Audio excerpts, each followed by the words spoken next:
Hey guys, how's it going? It's Starquest Steve again. Just a quick video on how to get to the fuel pump. This is obviously something that a lot of us have to deal with on these cars, especially if they've been sitting. Fuel systems get gummed up, fuel pumps fail, etc. They just get weak, so it's a good idea to refresh the fuel system and then replace that fuel pump with a new one. So all I'm going to do today is just basically show you how to get to it. It's a question I get often, and there's a couple different ways to do it, but one of them's easier. So let me go ahead and switch the camera around, show you how to do it. All right, guys, how to get to your fuel pump and remove the tank in order to replace it properly. So kind of frustrating. Mitsubishi gave us this access panel, which once you remove your spare tire cover and this this black plate, which is just held down by a few Phillips screws, you'll get access to your fuel pump cover.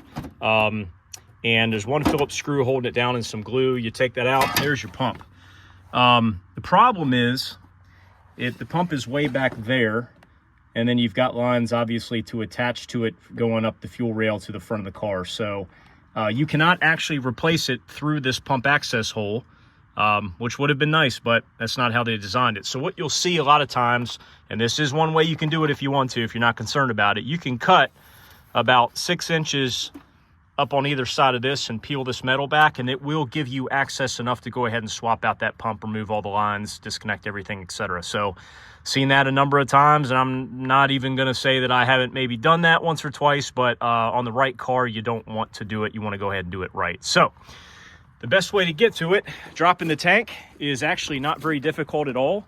The easiest way to go about it is to take off your rear driver's side tire, and then you have 4 10mm bolts holding in this cover. So I've already taken out those bolts. You're just going to pull this down, and the main reason you're doing this is to access the a few screw bolts that are on the back of the fuel neck that's holding it to the body of the car. So if you can see, there's a couple 10mm here that you'll need to get to in order to disconnect that from the body and allow you to drop the tank down once you have disconnected the tank. So this will give you access to that. You're going to go ahead and pop this open, and you know, nice wasp nest.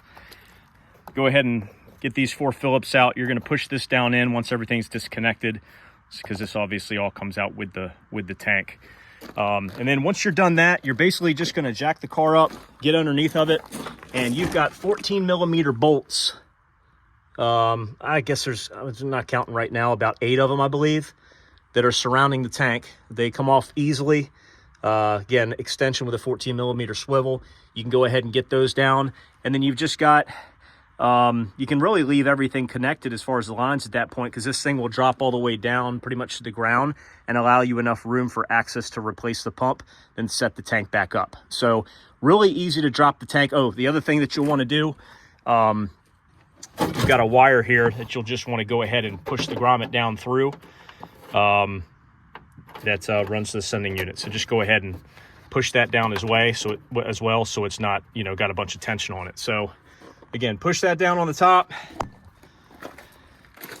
Go ahead and get those 2 bolts from the neck there. 14mm bolts, drop the tank. You're in business to go ahead and change the pump the correct way. Now, might be a good idea, obviously, at that point, to go ahead and pop your fuel pickup tube off while you've got the tank out. Look down in your tank, make sure there's not a bunch of crap at the bottom. If you got a nice silver bottom to it, then you've got bare metal and a clean tank. But if you got a bunch of sediment or rust or other junk down there, you're going to want to go ahead and drain the tank, power wash it out, do what you need to do to refurbish it. Or if it's really, really bad, you can try to clean it yourself or take it to one of those old school radiator and gas tank repair shops.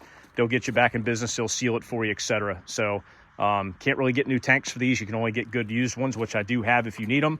It's a pretty popular ask for me, but hopefully you've got one that you can save. So anyway, that's just a quick once over of how to drop the tank, get to the fuel pump, replace it properly, and you're back in business. Catch you on the next one. All right, guys, here's the tank dropped down.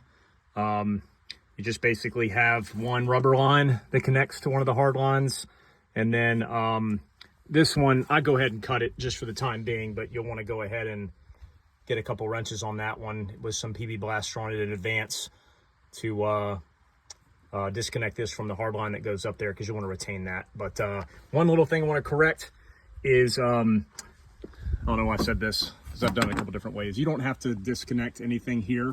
Once you get those two 10mm bolts, or 10mm bolts off of there, it'll just go ahead and drop down. So there's nothing more that you need to disconnect here. It'll just fall nicely out of the rubber boot, and then you can just reconnect it once you install everything back again. So anyway, just want to add that amendment. Tank is out. Cleaning of this tank is going to be underway here shortly, and I'll also have a good fuel pickup, a working fuel sending unit, and a nice tank once this is finished.